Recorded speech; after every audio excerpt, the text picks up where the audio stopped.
बिस्मिल्लाहिर्रहमानिर्रहीम अस्सलाम वालेकुम। This is Junaid Haider from Haider arms Peshawar. 18 साल से कम बच्चे हमारी वीडियोस ना देख के अपना गन जिम्मेदारी के साथ इस्तेमाल करें और हवाई फायरिंग से इज्तनाब करें। आज की वीडियो में आपको ग्लॉक के बारे में बताएंगे जो कि NP7 का मॉडल आता है, चाइना से इंपोर्ट होता है। उसकी फीचर्स के बारे में, उसके मार्केट प्राइसेस के बारे में और उसके डिफरेंट डिटेल्स के बारे में आपको इन्फॉर्म करेंगे। तो पहले आते हैं पिस्टल की अनबॉक्सिंग की तरफ। हमारे पास नोरिंको का बॉक्स पड़ा हुआ है। इसकी कंपनी का नाम नोरिंको है। NP7 इसका मॉडल है। सबसे पहले इसकी अनबॉक्सिंग करते हैं। जैसे आप बॉक्स खोलते हैं आपको यूजर गाइड मिलेगा। पिस्टल यूज करने से पहले आप इसको जरूर पढ़े ताकि इस्तेमाल करने में आपको आसानी हो। इसमें आपको क्लीनिंग रॉड्स मिलेंगे और एक हार्ड ब्रश मिलेगा जो सफाई के लिए आप यूज कर सकते हो। इसके बाद आपको प्लास्टिक पैक पिस्टल मिलेगा। इसको खोल लेते हैं। ये हमारे पास पिस्टल आता है, एक मैगजीन इसको लगा हुआ है और दूसरा मैगजीन प्लास्टिक पैक इसके बॉक्स में आता है। NP7 नोरिंको का जो मॉडल है ये चाइना से हमारे पास इंपोर्ट होता है। इसकी जो कॉपी बनाई गई है same as it is USA का जो ग्लॉक 17 है और ऑस्ट्रिया का जो ग्लॉक 17 है उसी को देखकर इसी की कॉपी बनाई गई है। आप देख सकते हैं इसका मॉडल जो है NP7 है और ये एग्जैक्ट बोर 9mm में आता है। ये नोरिंको कंपनी का है और ये चाइना से इंपोर्ट होता है। ये same as it is Glock 17 की कॉपी की गई है। ये आप देख सकते हैं ये 17 शॉट मैगजीन कैपेसिटी के साथ आता है और इसके साथ अपने 2 मैगजीन मौजूद होते हैं। इसका ग्रिप और इसका फ्रेम और इसका स्लाइड जो है वो सेम एज इट इज जिस तरह ग्लॉक 17 की तरह पे बनाया गया है। इसका जो कंप्लीट स्लाइड है ये 7.9 इंच स्लाइड में कंप्लीट आता है। बैरल लेंथ जो है वो 4.4 इंचेस आता है। यहाँ से लेकर यहाँ तक 4.4 इंचेस बैरल के साथ आता है और कंप्लीट हाइट जो है इसकी 5.4 इंचेस है। इसकी अगर मोटाई की बात करें, वेट की बात करें तो 1.3 इंचेस इसकी वेट है। और एम्प्टी वेट की बात करते हैं, बगैर मैगजीन की वेट की बात करते हैं तो ये 750 ग्राम इसका वेट आता है। 750 ग्राम इसका एक्चुअल वेट है। हमारे पास जिस तरह ग्लॉक 17 ऑस्ट्रिया में और USA में ट्रिगर असेंबली आती है same as it is NP7 में भी उसी तरह ट्रिगर दिया गया है। ये डबल ट्रिगर है, सिर्फ इसमें ट्रिगर सेफ्टी है। जब तक आप ये बड़ा ट्रिगर नहीं दबाएंगे, छोटा ट्रिगर नहीं दबाएंगे, बड़ा वाला ट्रिगर आपका काम नहीं करेगा। इस तरह मैं आपको वीडियो में दिखाता हूँ। ये मैं पिस्टल चेक करता हूँ, ये हमारा पिस्टल एम्प्टी है, खाली है, सेफ है। ये बड़ा वाला ट्रिगर है, ये मैं दोनों उंगलियों से खींच रहा हूँ। ये बड़ा वाला ट्रिगर तब तक काम नहीं करे जब तक आप ये छोटे वाले ट्रिगर पे उंगली नहीं रखेंगे। तो ग्लॉक में सिर्फ यही सेफ्टी है। अब आते हैं पिस्टल के असेंबलिंग और डिसअसेंबलिंग की तरफ। इसके दरमियान हम आपको बैरल की क्वालिटी भी दिखाएंगे और अंदर के जो पार्ट्स हैं इंशाल्लाह आपको दिखाएंगे। सबसे पहले आते हैं डिसअसेंबलिंग की तरफ। जब आप पिस्टल को डिसअसेंबल करते हैं मेक श्योर करें कि आपने मैगजीन निकाल देनी है। ये मैगजीन आप निकाल लें।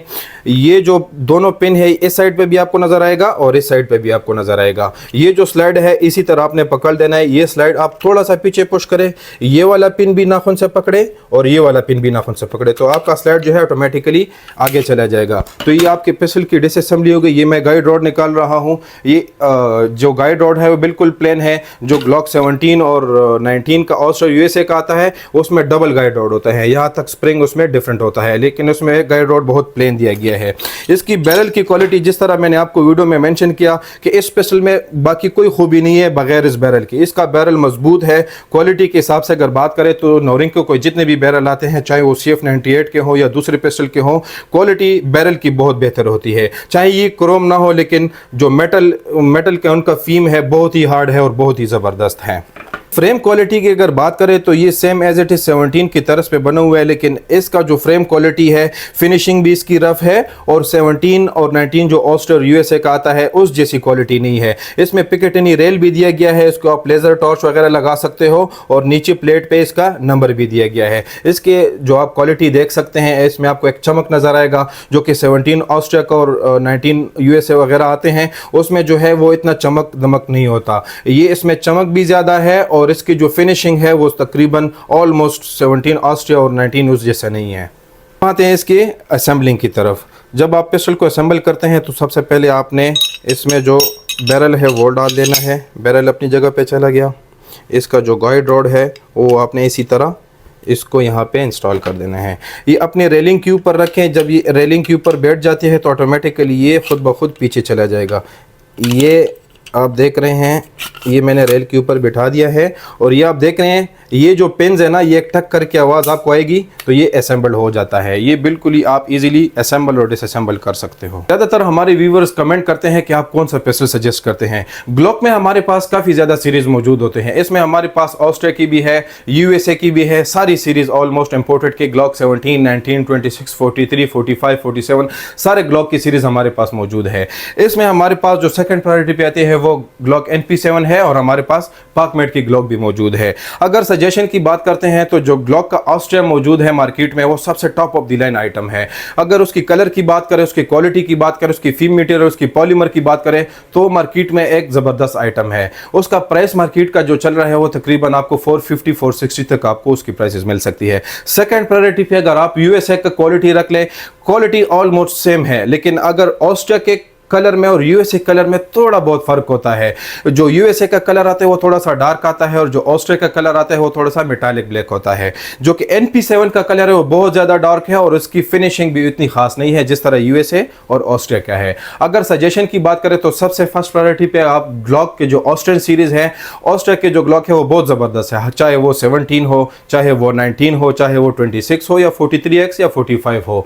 इसी तरह सेम हमारे पास ग्लॉक यूएसए की भी वही सेम क्वालिटी आती है। जो यूएसए के प्राइसेस है वो आपको 340 से लेकर आपको 360 तक जनरेशन 5 की आपको मिल सकती है। जो हमारे पास अगर सजेशन की बात करें तो NP7 की जो क्वालिटी है वो सेम इसी तरह ग्लॉक यूएसए की तरह और ऑस्ट्रिया की तरह नहीं है। क्वालिटी बैरल की बहुत बेहतर है, लेकिन बाकी फिनिशिंग स्लाइड की देख ले या फ्रेम की देख ले तो उस जैसी फिनिशिंग नहीं है। हाँ, बजट में जो आती है फ्रेंडली बजट पिस्टल है, लेकिन अगर क्वालिटी की बात करें तो क्वालिटी में सिर्फ यूएसए और Austrian top of the line है। अब आते हैं NP7 ग्लॉक के मार्केट प्राइस की तरफ।